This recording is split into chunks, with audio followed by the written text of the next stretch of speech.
C'est encore autre chose, ça. On peut peut-être les mettre dans part. une catégorie tout à fait à part. Politicien, c'est un individu spécial. Quand on fait des études sur les politiciens, on n'est pas surpris de voir ce qu'on trouve, hein, qui qu'ils soient d'ailleurs. Pas pour ça qu'ils font mal leur job. Hein. Et il vaut peut-être mieux ne pas avoir trop d'empathie si on veut que quelque chose fonctionne. Si tu as trop d'empathie, tu vas souffrir avec les autres et tu risques de mettre en panne ton entreprise. Il faut un peu se rendre compte de ça. Hein. Ouais.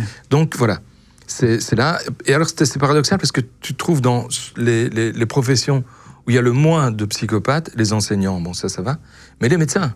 Alors tu as les chirurgiens, ils sont d'un côté, mais c'est des médecins aussi. Mais les chirurgiens, ils sont d'un côté, du côté psychopathique, et les médecins qui sont du côté non psychopathe. Voilà, c'est gag. Médecine légale, c'est quoi? On l'a pas dit. On l'a pas dit. Moi, je fais souffrir personne. Moi, ils sont morts. Oui, toi, ils sont déjà tous morts. Voilà. Qu'est-ce qu'ils vont découvrir dans la ferme d'Ed Gein quand ils rentrent? Un truc complètement... moi, j'aurais bien aimé être là. Hein.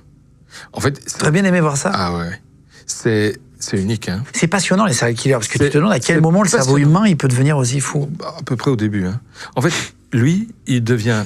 En tout cas, il percute, il bascule quand sa mère meurt. Il a 39 ans, sa mère meurt en 45, et là, il bascule complètement. Et c'est à partir de là qu'il commence à commettre toutes sortes d'atrocités.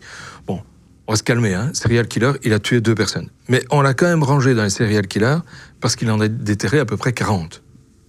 Pour récupérer, on verra ça tout à l'heure, mais pour récupérer de lambeaux de peau et des trucs comme ça. Il a sorti des corps, donc des tombes. Oui. Donc lui, c'était un serial killer, mais qui s'occupait des cadavres et qu'il n'avait pas tués, on est d'accord? Ouais. T'as le shérif qui rentre chez lui, enfin, au bureau au commissariat, avec notre bonhomme, Ed Gein, avec Ed, et il laisse 2 policiers qui, eux, vont faire le tour de la maison. Et là, je m'entends dire que, en termes de tour de la maison, on va être servi. C'est la maison des horreurs.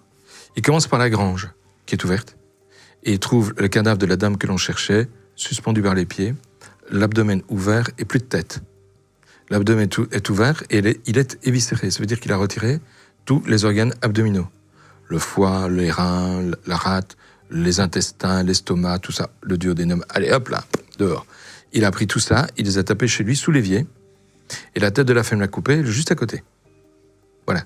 Donc quand ils arrivent, ils voient ça.